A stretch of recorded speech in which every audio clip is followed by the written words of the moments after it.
Claire rented an apartment in an old building downtown. The landlord warned her that one room was locked. It contained his late mother's belongings, and she wasn't allowed to touch them. Claire agreed. She loved the apartment. The first week went well. But on the 8th night, she was awakened by a sound coming from the locked room. A soft, rhythmic knocking, like someone rocking in a rocking chair. She put her ear to the door and heard a whisper, "Open up. I can't get out." Claire McKinley had never been superstitious. At 27, she worked in a marketing agency and was constantly short of time and money. Seeing an ad for an apartment in an older neighborhood for below market price, she immediately called. The landlord, an elderly man named Graves, scheduled an appointment for the next day. It turned out to be a 3-story brick building from the late 19th century. The ceilings were high, the facade plastered, but the entryway needed some work. The house was on the 2nd floor. Claire walked in and gasped. A huge living room with a fireplace, a separate kitchen, a bedroom overlooking the park, and one closed door at the end of the hallway. "What's that?" Claire asked, nodding toward the door. Mr. Graves' expression darkened. "That's my mother's room. She died 3 years ago. Her things are in there. I promised I wouldn't touch anything. The room is locked, the key is missing. You can't get in, and you don't need to. Otherwise, the house is yours." Claire paused. It was odd, of course, but not critical. There was plenty of space, and one locked door wasn't a problem. She agreed. The first few days flew by in a whirlwind of events. Claire unpacked, getting used to her new surroundings. The apartment was warm, bright, and well insulated. The only thing that bothered her occasionally was a slight draft from under the locked door. But she chalked it up to the old windows. On the 7th night, Claire woke up cold. The blanket had slid to the floor, leaving a chill in the room. She got up to close the window when she heard a sound.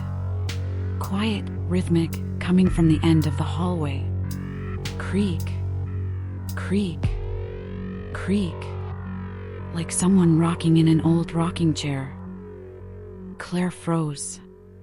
Her heart started beating faster. She looked at her watch, 3:30.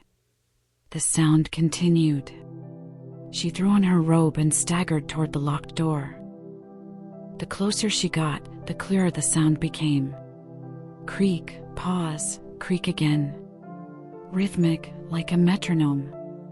Claire stopped 2 meters from the door and listened. Silence. But just as she was about to exhale, the sound resumed.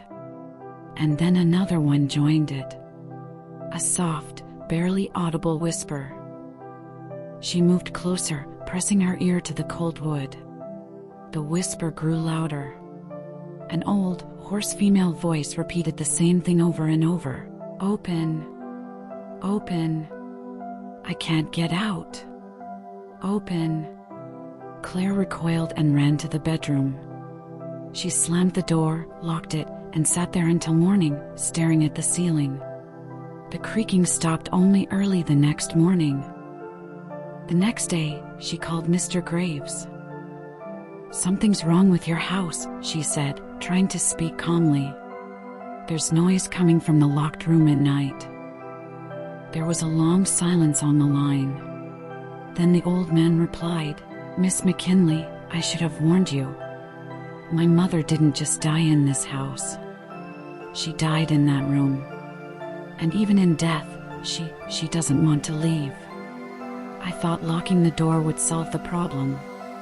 Apparently, I was wrong." Claire went cold. "What should I do?" she whispered. "Nothing," Graves replied. "She's not hurting anyone. Just ignore her. And under no circumstances try to open the door. There's no key anyway. But if she asks, don't open it." He hung up. Claire was left alone in the house, the room locked, and she was tormented by the question, what would happen if one day the whispers grew louder? The next 2 days passed in tense anticipation. Claire barely slept, listening to every rustle. But the apartment was quiet. Not a creak, not a whisper, only the usual sounds of an old house, pipes humming somewhere, floorboards creaking under the feet of the neighbors upstairs. Claire began to convince herself that that night had been just a nightmare, a figment of her tired imagination. She even called a friend and laughed at her own suspicion. But on the third night, it all happened again. At precisely 3:30 a.m., Claire woke up cold. The same icy draft was coming from under the door. And the same sound, the creaking, creaking of the rocking chair. Now it was louder, more confident, as if someone knew they were eavesdropping. Claire lay motionless, clutching the blanket. Her heart pounded somewhere in her throat. The creaking continued for exactly an hour, then stopped as suddenly as it had begun. In the morning, she approached the locked door. Everything was as usual, an old wooden door, darkly varnished, with a patinated brass handle. Claire pushed it open just in case. It was locked. She was about to leave when she suddenly noticed something strange. Down near the floor, the gap between the door and the door frame was slightly wider than it should have been. As if someone had been opening the door from the inside, just a tiny bit, a millimeter, and then closing it again. Claire leaned over and peered closer. A chill emanated from the crack. She reached out and touched the crack with her finger. The air was icy, almost scalding. She recoiled and ran into the kitchen to make coffee. Her hands shook as she poured it into a cup. Her thoughts raced. Maybe it was just the old house, maybe a window was open, maybe mice had chewed a hole in the wall. But the cold was too intense, too concentrated for a mere draft. Claire had been feeling sluggish all day. At work, she'd given inappropriate answers and made a couple of errors in her reports. Her boss noticed and advised her to rest. Claire brushed it off, but anxiety was growing inside her. She decided to check what was going on that very evening. She went to bed early, at 10, hoping to sleep until midnight. But sleep wouldn't come. She lay staring at the ceiling, counting sheep, trying to relax. It was no use. Her eyes closed for about 3 hours. And then the same cold woke her again at 3:30 a.m. Claire jumped out of bed, threw on her robe, and, mustering all her willpower, walked out into the hallway. The creak of a chair was distinct, loud, and incessant. She approached the door and froze. The crack widened. Now she could stick her finger through. From the darkness came icy air and something else. A sweet, nauseating scent, like old flowers or the lingering scent of a room after a long illness. Claire leaned over and peered through the crack. It was pitch black. But she felt as if there was someone in that darkness. Someone looking back at her. "Who's there?" Claire whispered. Silence. Only the creaking stopped. And then the same old whisper came from the crack, this time clear and distinct. "Can you hear me? Can you see me? Open up. I'm frozen. Open up." Claire jumped back, hit her back against the wall, and screamed.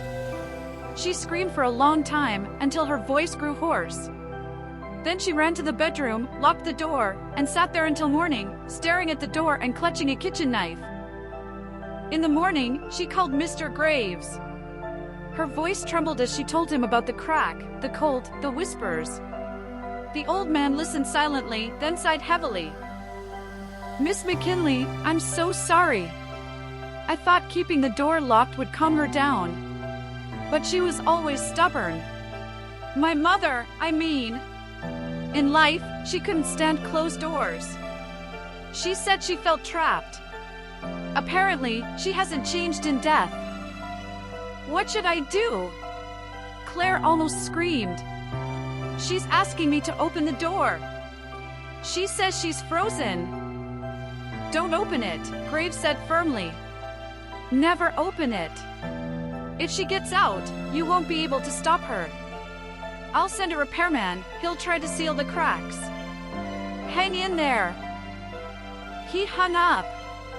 Claire was left alone, staring at the door, which now seemed like a portal to another world. The crack at the bottom was still visible, and the cold still wafted in from there. Claire approached the door and examined the lock for the first time. It was old, mortise, with a keyhole you could peer into. She pressed her gaze to it. It was dark inside, but through the gloom she could make out the outline of the room. Old furniture, a rocking chair, slowly rocking by itself. And on the chair, a silhouette. A hunched figure in white, looking straight at her. Claire recoiled. Her heart pounded. She realized she couldn't live here. She would pack her things and leave today. To hell with the money, to hell with the contract. Let them take the deposit, let them do anything, as long as she got out of this damn place. She rushed into the bedroom, grabbed her suitcase, and began throwing things in. Her hands were shaking, clothes were flying past her. But when she reached the front door to go out, the handle didn't budge. Claire pulled harder, then harder still. The door was locked. From the inside. She screamed and pounded on the door with her fists. No one answered. Silence. From the end of the hallway came the soft creaking of a rocking chair. Claire pounded on the door until she was exhausted. She screamed, punched until her fists bled. No one came. The house was silent, only the creaking of the rocking chair from the locked room now sounded incessantly, like a metronome counting down the final minutes. She slid off the door and burst into tears. Her phone was in her robe pocket. She took it out and dialed 911. There was a beep, another, then a click and silence. The connection was lost. She tried again, same result. The phone showed full network coverage, but the calls weren't going through. Claire rose to her feet and forced herself to calm down. Panic wouldn't help. She needed to think. She walked around the entire apartment, checking the windows. They were all tightly locked, and none would open, as if they were sealed shut. She tried to break the glass with a chair, it bounced off without leaving a scratch. Then she returned to the locked door. The creaking of the chair faded. The silence began to ring, pressing on her ears. Claire stood half a meter from the door, staring at it, unable to move. "What do you want?" she asked out loud. "Why won't you let me go?" The answer came immediately. A chill blew through the keyhole, and in that chill a whisper echoed, "You're the first to hear. You're the first to come." I waited. I waited a long time. My daughter left, my husband left, no one came. And then you came. You will stay with me. Claire swallowed. A thought flashed through her mind. She needed to speak. She needed to convince. She needed to find the words. "I can't stay," she said. "I have work, family, friends. They will look for me." "Listen," the whisper repeated. "Look, they won't find me. This house never betrays anyone. I know that. I wanted to leave too, but I couldn't." Claire's heart went cold. So the one who had spoken to her wasn't just a ghost. Was she alive too? Was she trying to get out too? "Who are you?" Claire asked. "My name was Martha. I lived here 50 years ago. With my husband and daughter. And then they left, and I stayed. I didn't want to leave my home. The house wouldn't let me go. I died here, in this room. And now I'm a part of it." Claire pressed her forehead against the cold door. "Martha, please let me go. I don't want to die." Silence. Long, agonizing. Then another whisper. "I can't. You came in. You heard me. You are my daughter now. We will be together." Suddenly, the door shook. A slight vibration ran through the wood. The lock clicked, and the door swung open slowly, creaking. Just a little, the width of a palm. A chill ran through the crack, taking her breath away. In the darkness, she saw the outline of a room. Old furniture, dusty curtains, a rocking chair that still swayed slightly. And on the bed, a silhouette. A woman in a long nightgown sat hunched over, looking at the door. "Come in," the voice whispered. "Don't be afraid. I don't bite. I just want to hold my daughter." Claire stepped back. But the wall behind her was gone. The hallway had vanished. In its place was only darkness and cold. She turned. The front door was gone. The entire apartment had become one room, the same one, locked, with the woman on the bed. "Don't be afraid," the voice repeated. It was everywhere now. "We're family now. You and me. Forever." Claire screamed. But the scream drowned in the silence, like a stone in water. The woman on the bed slowly rose and approached her. Her face was pale, almost translucent, her eyes black sockets. She held out her hands, and Claire saw that her fingers were long, unnaturally long, with sharp claws. "Come to me, my daughter," she whispered. "I've missed you so much." Claire closed her eyes and felt icy hands encircle her neck. Claire lost track of time. She didn't know how many had passed, hours, days, or weeks. The room was always immersed in a gray haze, and outside the window, a white shroud obscured the world. The woman who called herself Martha was now constantly nearby. She sat in a rocking chair and looked at Claire with empty eyes. Sometimes she spoke. She talked about her life, about her daughter, about her husband, about how she waited for them to return until she realized they weren't coming. About how she died of hunger and cold in this room because the door was locked from the outside and the key broke in the lock. "Do you think I'm holding you back?" Martha asked one day. "No, dear. This is home. It feeds on us. Our fears, our pain, our hope. I was the first. Now you're second. But not the last." Claire no longer tried to escape. She sat on the floor, hugged her knees, and stared into space. For the first few days, she was tormented by hunger, but then it passed. The thirst also receded. She no longer felt her body, only the cold, the eternal cold, penetrating to her bones. One day, the door to her room opened. Not locked, but the entrance to the hallway. Claire saw light, bright and warm, and a figure standing in the threshold. A young woman with a suitcase was looking around the apartment, smiling and touching the walls. "The new girl," Martha whispered. "Look how beautiful she is. She will become our sister." Claire stood and walked to her door. Now she could leave. The door was open. She stepped out into the hallway and saw the new resident. The new resident passed by without noticing her, peering into the living room, into the kitchen. Then she stopped at the door to Claire's room. "What is this?" the woman asked herself. Locked. Probably a storage room. She tried to open the door, but it wouldn't budge. Claire stood 2 steps away, looking at her. The woman shuddered, as if from a cold, and stepped back. "Strange," she muttered. "A draft." Claire smiled. She felt the cold inside her give way to warmth. Anticipation. Now she knew what she would do. She would wait. Like Martha. Like those who came before Martha. That night, when the new tenant fell asleep, Claire approached her bed. She paused, looking at her sleeping face. Then she leaned over and whispered in her ear, "Open the door. I can't get out."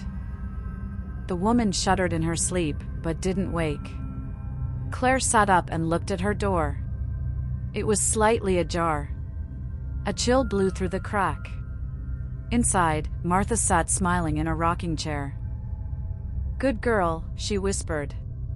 "Now you understand. We're family. We'll always be waiting for new sisters." Claire nodded and retreated into the darkness. The door closed behind her. The lock clicked. And in the morning, the new resident awoke to a strange sound. From the locked room at the end of the hall came a soft, rhythmic creaking, like someone rocking in an old rocking chair. She stood, threw on a robe, and followed the sound. Her heart was beating faster than usual. She approached the door, pressed her ear to the cold wood, and froze. The creaking died away. And then a quiet, elderly whisper said, "Open up. I'm cold. Let me in."